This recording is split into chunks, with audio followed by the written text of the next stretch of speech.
Y quiero hablar en esta mañana acerca de las promesas de Dios. ¿Cuántos hemos recibido promesas del Señor? Promesas firmes, específicas, y que todavía estamos esperando. No, por favor. ¿Están esperando? ¿Hay alguien que no se le cumplió alguna promesa? Sí, ¿verdad? Creo que todos. ¿Y qué pasa si viene el Señor y no se cumple la promesa?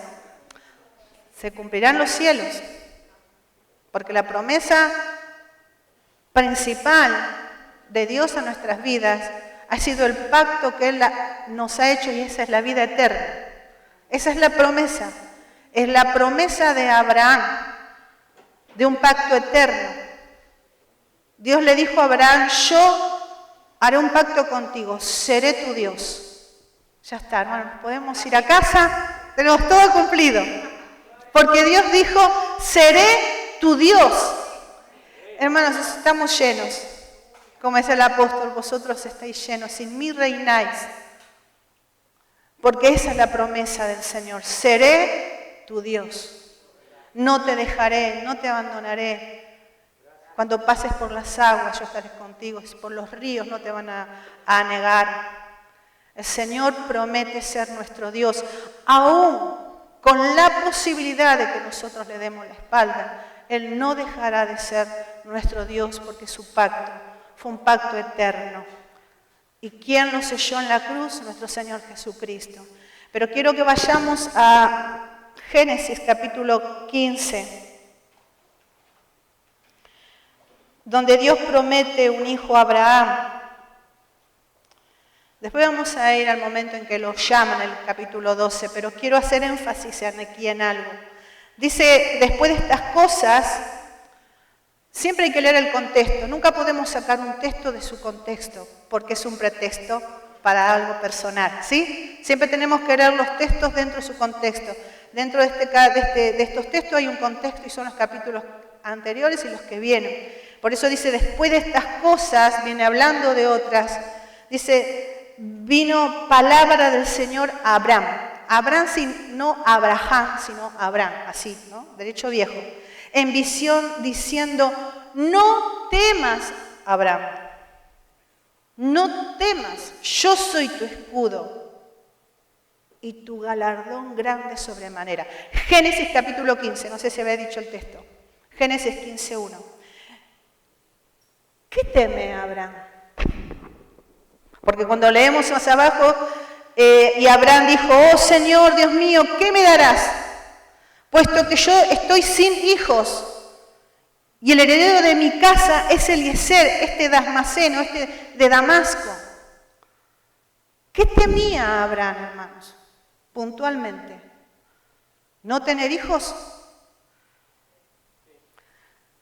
Lo primero que él temía.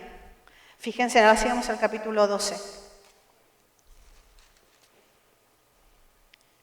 El Señor en el capítulo 12 le dice a Abraham: vete de tu tierra, de tu parentela y de la casa de tu padre a la tierra que yo te mostraré. Haré de ti una grande nación y te bendeciré. Engrandeceré tu nombre y serás de bendición. Temía no tener hijos por no recibir una promesa de Dios, por no recibir una herencia en tierras. Temía no tener hijos porque se iba a perder lo bueno de la vida. Dios se le había revelado a Abraham como el único Dios verdadero. Él vivía en una tierra donde era una tierra politeísta, adoraban muchos dioses, Ur de los caldeos, de donde vienen los sumerios, eran dioses paganos, tenían imágenes. Y por alguna razón Dios lo escoge a Abraham y le revela como el Dios único y verdadero. Y aunque no lo dice la Biblia, podemos inducir de que Abraham comenzó a no mirar ya esos dioses que lo rodeaban de su familia, sino comenzó quizás a buscar en su interior a un Dios no conocido, a un Dios que no estaba entre todos esos dioses que él tenía en su tierra. Y quizás podemos deducir que Dios miró eso en su corazón, entonces dijo: Abraham, para buscarme, tenés que irte de aquí, de esta tierra y de tu familia, a la que yo te mostraré. Y ahí fue cuando Dios se le revela. Se le revela con la orden, se le revela con la promesa, pero se le revela con la presencia del Dios verdadero. Entonces, ¿qué temía Abraham? Abraham temía no tener descendencia que pueda seguir dando el mensaje del único Dios verdadero. ¿Qué hubiera pasado si se moría él sin herencia? Sin hijos, perdón. ¿Qué hubiera pasado? ¿Quién hubiera enseñado a la postrimería, a la generación por venir, que hay un Dios verdadero que habla y que llama por su nombre? ¿Quién hubiera enseñado si no hubiera tenido hijos? Quizás sí podría, Damasceno podría, pero sabemos que para mentorear a alguien en el camino del Señor tiene que estar a nuestro lado.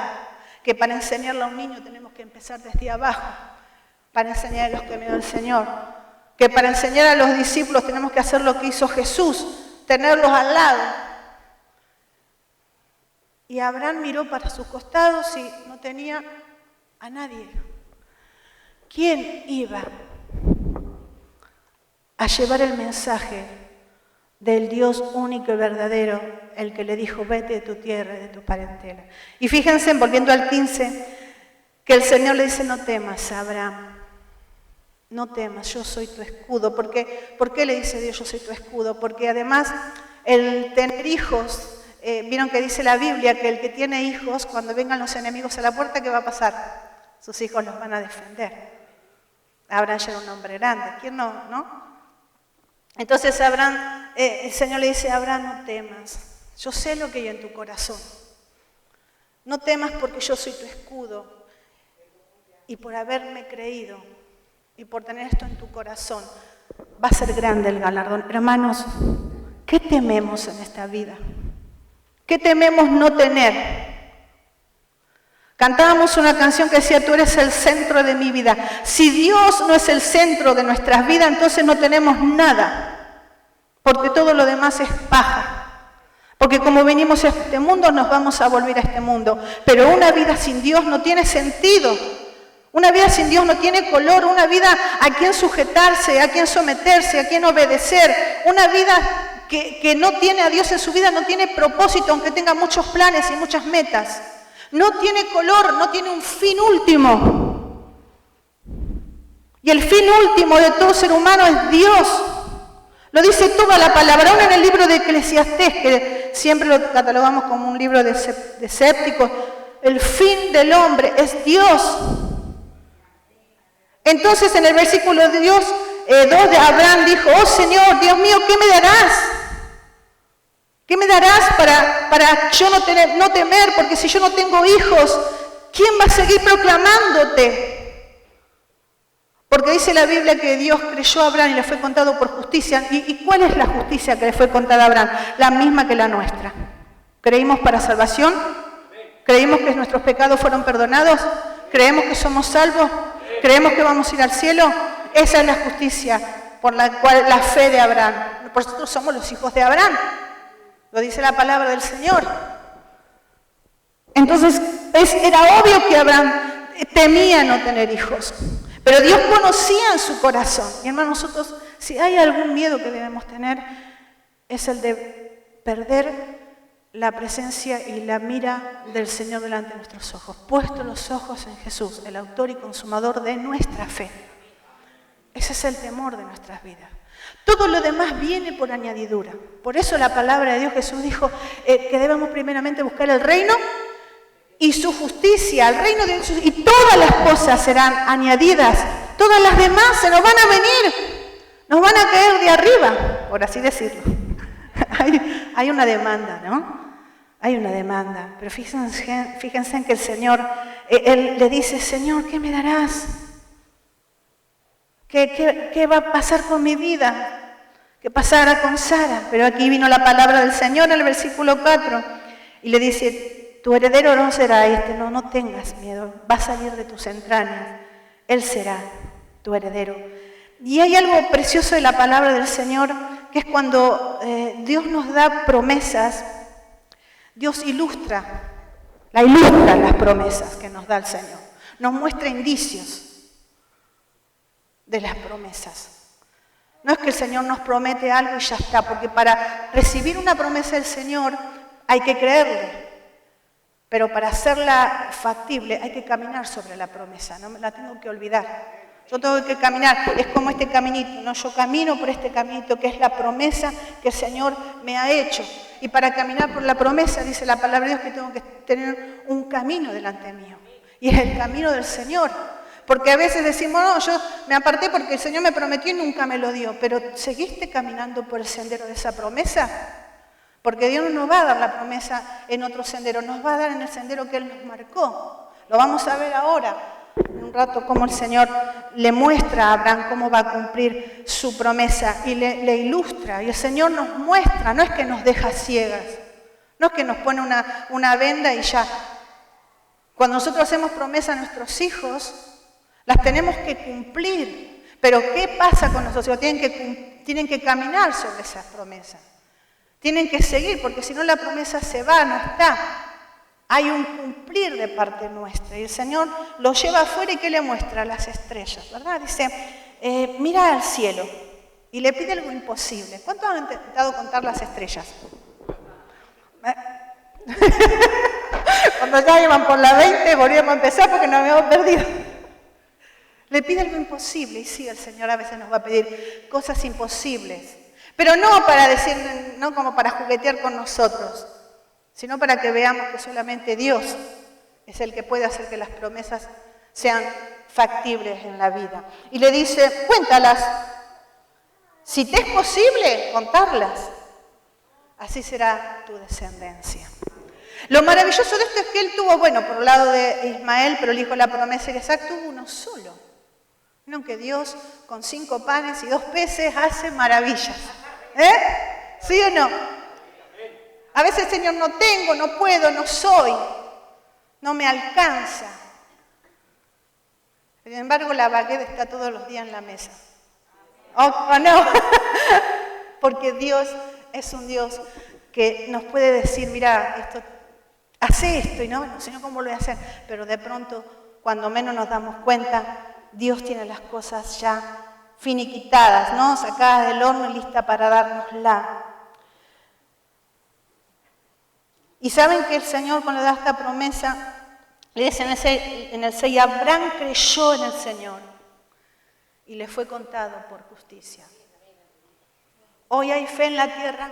Jesús dijo, cuando el Hijo del Hombre venga, ¿hallará fe en la tierra? Es muy difícil.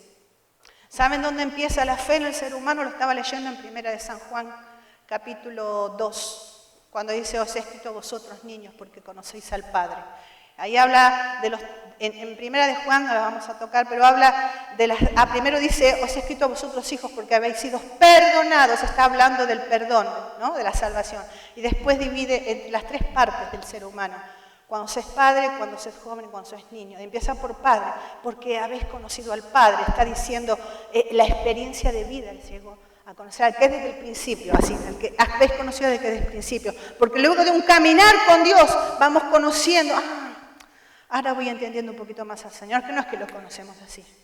Cuando se es joven, dice, os he escrito a vosotros jóvenes porque sois fuertes, porque habéis vencido al maligno, porque conocéis al Padre. ¿Por qué dice eso? Porque conocéis al Dios. ¿Por qué? Porque los jóvenes están en época de guerra, de defender valores y principios. Por eso, ¿qué convicciones, qué principios le damos a los jóvenes para defender?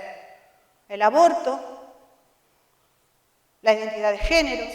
Miren lo que se le está dando a los jóvenes hoy. Ellos lo van a defender con capa y espada, Y a los niños, dice, a los me encanta porque dice, porque conocéis al Padre. De la boca de los niños fundaste la fortaleza. De la boca de ellos. Ellos conocen al Padre. ¿Saben por qué? Porque carecen de incredulidad. ¿Saben cuál es lo que ellos tienen? Ellos tienen algo que se llama fantasía. Usted dígale a un niño de 2 años, de 3 años, de 5 años que una vaca huele y va a mirar enseguida arriba. Pero vivimos en una generación donde se le está sacando la imaginación y la fantasía a los niños. Se le está sacando. Cuando a un niño se le rompe la fantasía, ¿no? Por ejemplo, un caracol. No voy a matar al caracol porque va a ir a la casa, si no va a perder a la esposa, lo está esperando. ¿No le han dicho así los niños? Yo te cuidaba el año pasado unos nenes mellizos y había una abeja. Y le dice, no la chafes porque tiene que ir a la casa con su mamá. La nena, el hermanito. Y me hicieron reír porque los chicos, cuando le matamos la fantasía, matamos la fe que tendrán. Porque es propedéutica, significa que la fantasía y la imaginación del niño es la convicción de lo que no existe, de lo que no ven. Y estamos en una generación, por eso Jesús dijo, ¿hallará fe en la tierra? Dígale hoy a un joven si cree en Dios. Le va a decir, no creo. Pero Abraham dice que él creyó con esta especie de fe, la de un niño. La fe que justifica, la fe que salva, la fe que garantiza las promesas de Dios. La fe que garantiza la promesa de Dios dice que usted va a recibir, que voy a recibir lo que Dios nos prometió. ¿Lo creen? Pero tenemos que creer. Si a alguno se nos amputó la fantasía, hermano, no estamos tarde, podemos creer. Créale a Dios. Porque dice la palabra de Dios que la fe es la certeza de ¿qué? Y la convicción de lo que no se ve. ¿Acaso usted ha visto a Dios? Puede escuchar la voz. Yo oí la voz audible del Señor. Podemos decirlo, ¿no? Porque es algo factible. Pero entonces, ¿por qué estamos acá si no vimos a Dios? Porque hemos creído sin haberle visto. Vosotros sos más bienaventurados, dijo el Señor, por cuanto, ¿qué? Creíste sin haber visto, dice la palabra del Señor. Somos testigos que no hemos oído, no hemos palpado, no hemos tocado al verbo de vida. Sin embargo, le hemos creído. Esa es la fe de Abraham. Él creyó en esta promesa. Pero el Señor en el versículo 9 le manda a hacer algo. Hay una demanda. Por eso hay que caminar por las promesas. Cuando Dios te hace una promesa, caminemos, hermanos, sobre ella. Para no perderla, porque no es que la promesa se esfuma, que nosotros nos salimos del camino de la promesa, de la meta que Dios tiene por delante. Por un breve momento, ¿qué pasó con Abraham? ¿Qué le hace hacer Sara? Dice, este hijo tarda, así que te voy a dar a Agar. Quisieron dar una ayuda, una mano al Señor, y tuvo un hijo que lamentablemente no era de la promesa del Señor. ¿Cuánto nos ha pasado así? Mis hijas me han preguntado, ¿cómo saber la voluntad de Dios? Los jóvenes en los campamentos, con relación a conseguir al esposo, al novio y la novia. ¿Hay una voluntad de Dios? Es que la voluntad de Dios se busca todos los días. Y si yo soy la voluntad para una persona, todos los días me tengo que proponer ser esa voluntad. Porque la primera estuvo cuando Dios une a las personas, ¿sí? Pero no es que, matrimonio, ya nos casamos, no. Estoy siendo todos los días la voluntad, la promesa que Dios te hizo para tu vida. ¿Estás siendo la promesa que Dios... ¿Me entienden lo que digo? ¿Comprenden lo que estoy diciendo? Cuando Dios hace una promesa, Él es la promesa todos los días a mi vida. Porque Él me cuida, me guarda, me provee, me sostiene. Pero yo estoy siendo la promesa. Estoy siendo la promesa, estoy siendo la voluntad de Dios. Fíjense que en el versículo 9 dice, Él le respondió, tráeme una novilla de 3 años, una cabra de 3 años, un carnero de 3 años, una tórtola y un pichón. Versículo 9. Él le trajo todo esto y lo partió a la mitad y puso mitad enfrente de la otra, mas no partió las aves, claro, porque son pequeñas. Entonces puso la mitad de las cosas, una por acá, la otra por acá, y dejó un camino al medio. Y fíjense que en el versículo 11, acompáñenme, y las aves de rapiña, ¿qué hacían? Descendían sobre los animales sacrificados, pero Abraham las ahuyentaba. el camino de la promesa va a ser atacado, hermanos. Va a ser atacado acá, en el caso de Abraham, por aves de rapiña. Y que Abraham las ahuyentara significaba que él tenía que estar alerta. Que él tenía que estar mirando de que nadie le toque lo que Dios le prometió. De que nadie le robe lo que Dios le prometió. Si lo ponemos a nuestra vida, si lo aplicamos a nuestra vida, ¿cuáles son las cosas que nos roban las promesas de Dios? ¿El pecado? Sí, puede ser, pero fuimos perdonados. ¿El pecado que cometemos deliberadamente? Sí, porque una vez lavado y otra vez perdonado, y una vez lavado, ¿hasta cuántas veces va a morir Cristo? Murió una sola vez. Las circunstancias de la vida que nos atacan al desánimo. ¿Cuál es el afán de este mundo? ¿Cuál es el afán de este mundo? Dice San Juan, los deseos de la carne, los deseos de los ojos, la vanidad de la vida. Y a veces nosotros, no, yo no estoy en ese, pero hermanos, a veces nosotros, sí, nos toca un poquito, Nos roza por lo menos. Y Dios, hermanos, es un Dios que Él nos da la promesa, pero no nos va a salir muy gratis, que digamos.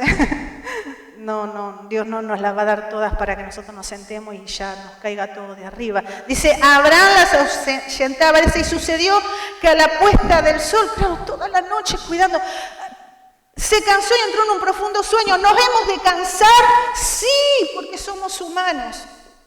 Pero el hecho de que él haya estado hasta toda la noche, hasta la puesta del sol, habla de un hombre que quería sí o sí la promesa de Dios. ¿Queremos sí o sí la promesa del Señor?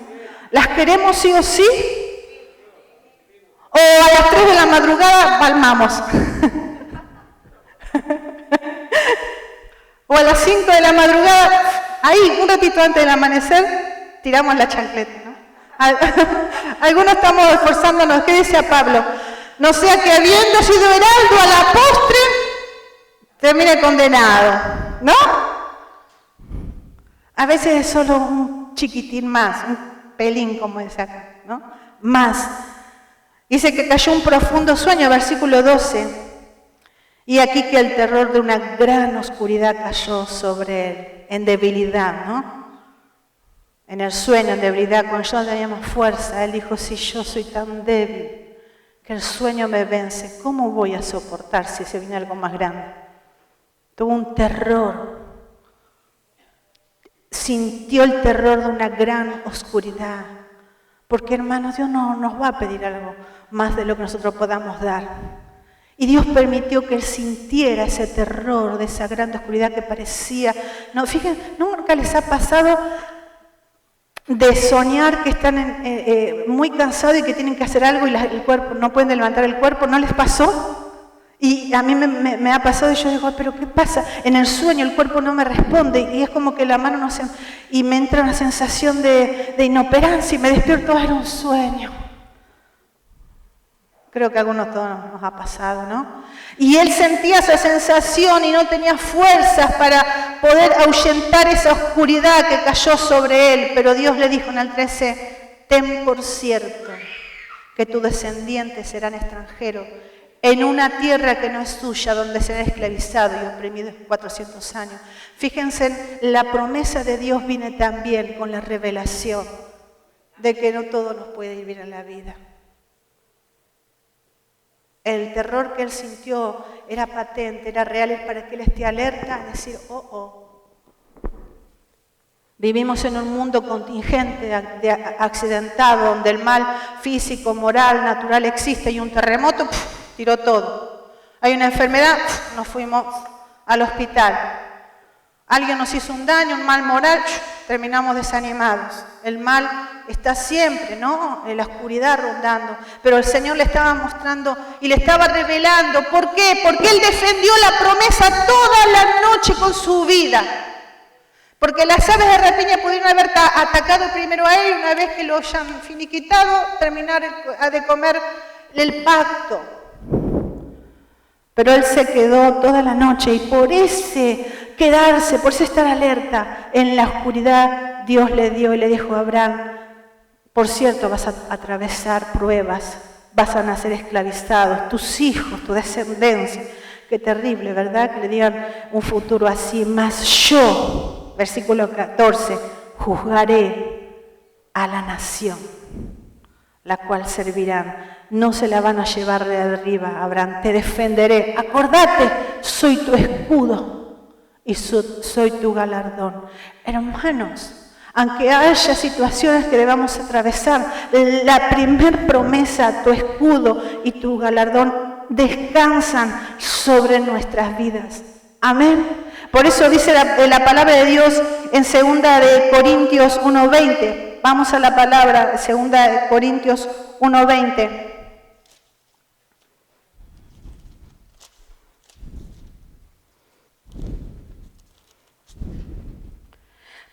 Pues todas las promesas de Dios son todas en Él sí y amén. Amén, son en Él sí y amén.